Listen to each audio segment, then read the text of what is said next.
Thank you for all your comments and emails. It's great to see so many of you intrigued by this idea of there being a hidden source to our problems. Remember, I said last time that there is a massive opportunity for us here to go on this journey to discover our own hidden source, and that's related to parts of ourselves that we shut off in childhood, how we developed adaptive mechanisms, and then instead to reconnect to our full selves and true feelings, which is essentially being more ourselves. So the revolutionary idea, this life-changing therapy, becomes being more ourselves again. How beautiful is that? Now you probably know me and us through something to do with fuck it. I and John started the whole fuck it thing 15 years ago, and we are behind the best-selling fuck it books. And this fuck it be you work arises out of my 20 years of training and working with people on retreats and in one-to-ones, in particular my training in developmental trauma, in something called the neuroaffective relational model, which I studied with the founder, Dr. Larry Heller, and in other therapies such as somatic experiencing, voice dialogue, and energy work. So in this seminar, we're going to be looking at the first step to discovering your hidden source and starting to see what may be the adapted rather than the real in you. And you start to get a sense of which adapted type is strongest for you. Remember, when we weren't able to be ourselves as young ones, we adapted ourselves. And we did this in these different ways. The great news is that these patterns can be changed because they are learned behaviors. There are 5 adapted types, and they will all ring some bells for you. But there'll be one in particular where you go, yes, that's me. It's weird because you may well think that this is a good quality that you have, but you will soon see that it is an adaptive pattern and is the main way you have adapted and become the adapted you. And just seeing that is your first step to some really big changes in your life.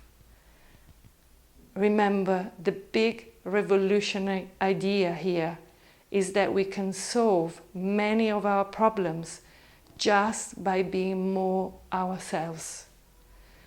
But we can't be more ourselves unless we realize how we've not been ourselves, and we have adapted away from our true selves. So this really is the first step to saying fuck it and being more you. So sit back and watch as I go through the 5 adaptive mechanisms. You don't have to do anything. You will know, you will feel when we hit the big one for you, as you'll go, oh yes, that's me.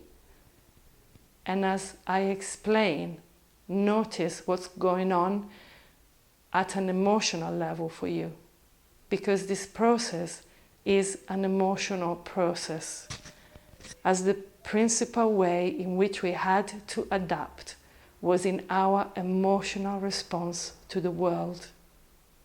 And generally that means that we had to suppress various emotions.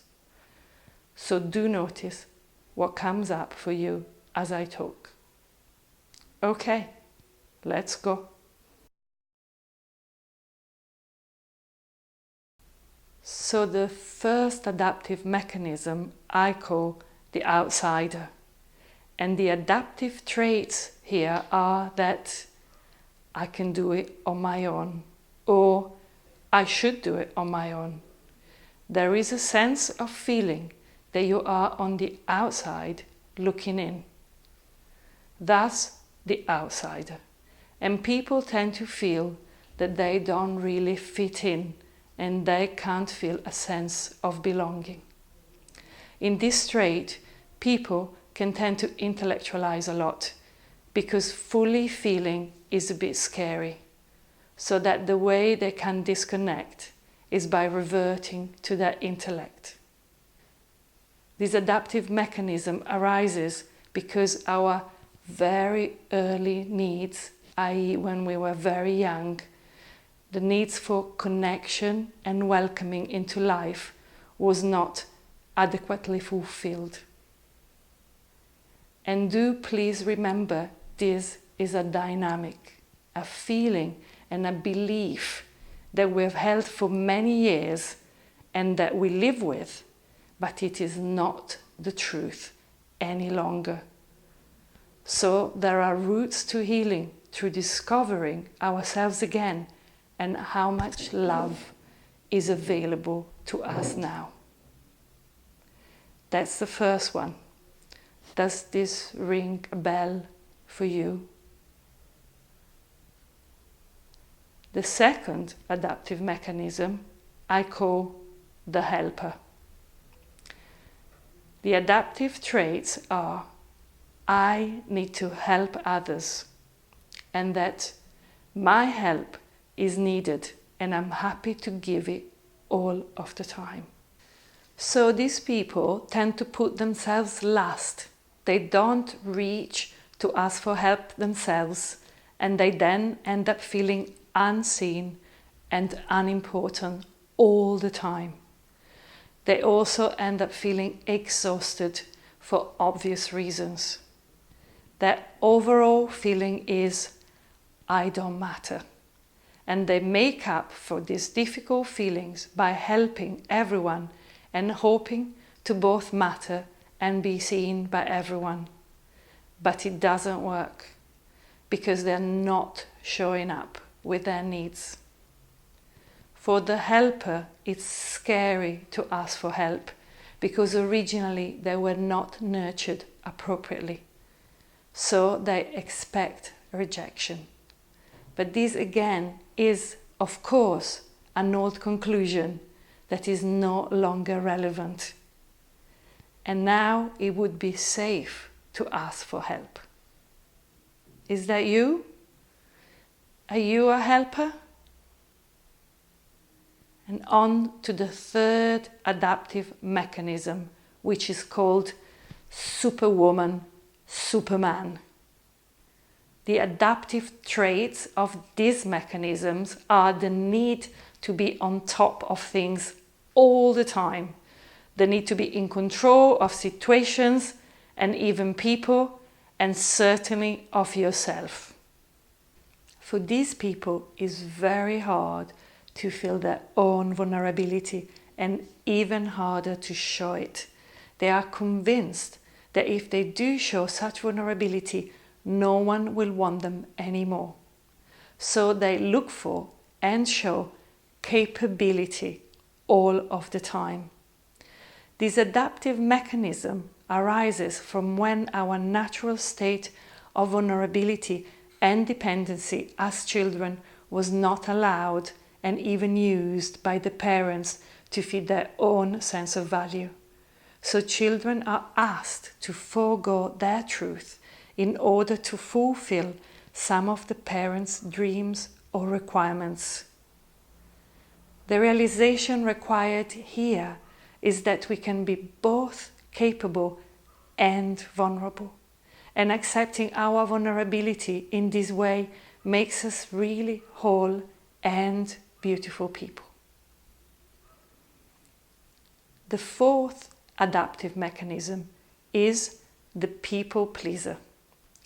Most of us know this one. The adaptive trait is to try to work out all of the time what people are thinking and requiring, and then trying to provide that, rather than feeling and respecting what we feel in any given moment. So in this adaptive behavior, we're often trying to go along with people and things all of the time and putting on a smile, but often we're secretly resentful because we're not expressing our truth or what's right for us. This adaptive mechanism arises when, in the developmental years, we are ready to have more autonomy, to do things more our way, and to express our no. But our parents were not okay with that and held us back or imposed an overly restrictive set of rules. The realization here is that all the parts of us are okay, and that we can take time to discover what's right for us and express that to the others without expecting that we will lose everything. So, the last adaptive mechanism is the perfectionist. The adaptive trait here is trying to be perfect and taking every opportunity to improve yourself and your performance. In this adaptive style, performance is everything. These people put so much pressure on themselves to do everything really well and perform to the best of their ability.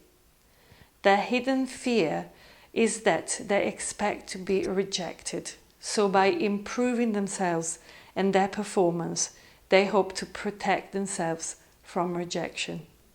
But in reality, they are always showing a mask so that they never feel loved for who they really are. So this, like all the others, is a form of self-fulfilling self-rejection.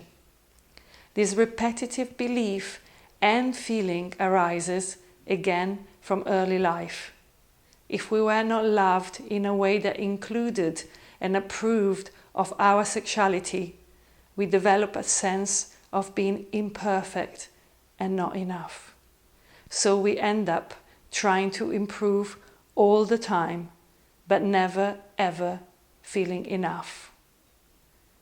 As with the other mechanisms, we carry an old feeling into every present moment, i.e., in this case, I am rejected.